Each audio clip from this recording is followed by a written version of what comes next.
7h, 9h, Europe 1 matin. Place à vos signatures Europe 1 du lundi au programme. Dans quelques minutes, Emmanuel Ducrot nous parlera justement de l'impréparation de la France à la canicule. C'est assez flagrant lorsque l'on voit par exemple ces fermetures d'écoles sans sommation et des parents qui se retrouvent un peu dans la panade ce matin à devoir garder leurs enfants. La revue de presse d'Europe 1 arrive aussi. Bonjour Olivier Delagarde. Bonjour à tous. Dans les journaux ce matin, Olivier. Écoutez, moi je vais vous parler des hommes et des femmes et vous verrez que nous ne sommes pas égaux face à l'extrême gauche et puis par temps de canicule. Allez, à tout de suite, Olivier. Mais d'abord, Philippe Val est avec nous sur Europe 1 comme chaque lundi. Bonjour Philippe. Bonjour Dimitri et bonjour à tous. Alors, il faut le dire aux auditeurs d'Europe 1, Philippe, vous êtes à la fois un amoureux de Paris et de la bicyclette. Et c'est vrai. Et de mes vacances d'enfant dans le Morvan, j'ai gardé le goût de cette merveilleuse solitude du flâneur à vélo qui parcourt le monde, le nez au vent, à 15 km/h. Comme dans la chanson d'Yves Montand, je me revois sur les petits chemins où mon vélo faisait s'envoler les sauterelles, les papillons. Et lorsque j'ai compris qu'à Paris, il allait falloir se mettre au vélo, j'étais déjà converti. Bon, alors j'imagine que vous avez applaudi au projet de réduire la circulation automobile. Bah, bien sûr, il fallait faire quelque chose pour rendre l'air parisien plus pur et plus léger. Et je me suis réjoui des premières mesures prises pour augmenter la place des vélos et réduire la place des voitures. Puis, j'ai déchanté.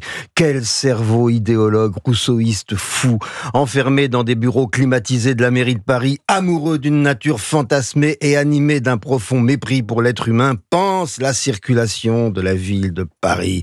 Quels barbares se sont permis de massacrer nos rues si belles avec des machins en béton pisseux et des plots en plastique orange. Pourtant, faire des pistes nécessite des travaux.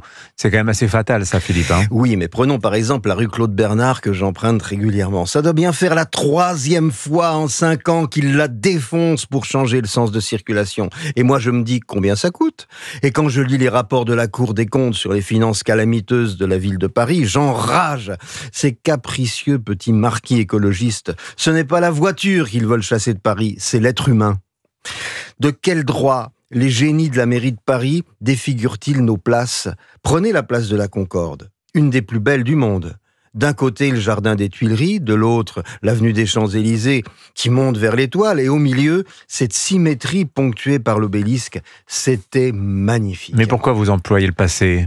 Parce que c'est fini. Les vandales municipaux se sont arrogés le droit d'en bousiller la symétrie en faisant passer la circulation d'un côté, en entourant l'obélisque d'immondes pots de fleurs gris et en dessinant d'incompréhensibles pistes de vélo de l'autre côté. D'ailleurs, le mystère du tracé des pistes ne concerne pas que la place de la Concorde. Dans quelques siècles, peut-être, un Champollion du futur résoudra l'énigme des changements de côté et du sens des pistes de vélo. C'est pas faux.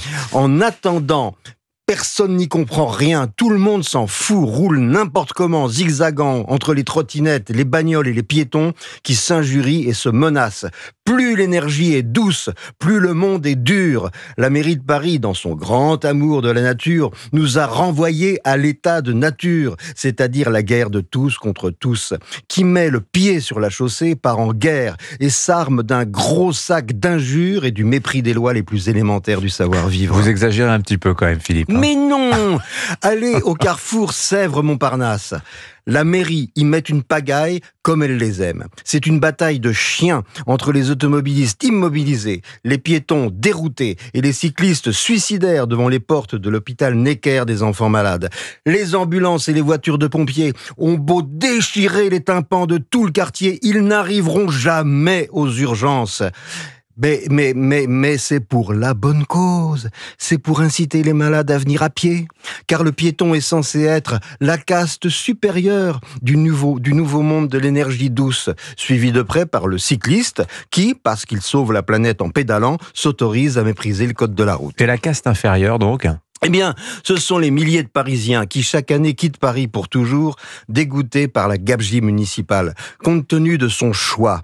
D'une écologie qui s'approprie la devise de Staline, pas d'homme, pas de problème, je me pose la question, la mairie de Paris considère-t-elle la fuite des Parisiens comme une réussite ou un échec ? Merci beaucoup, signature Europe 1, Philippe Val. Et ce que vous dites sur Paris, c'est applicable à peu près toutes les métropoles de France et de Navarre. Bon, oui, c'est la dimension, la portée nationale, pour ne pas dire occidentale de votre message ce matin, Philippe Val. Merci beaucoup, Philippe.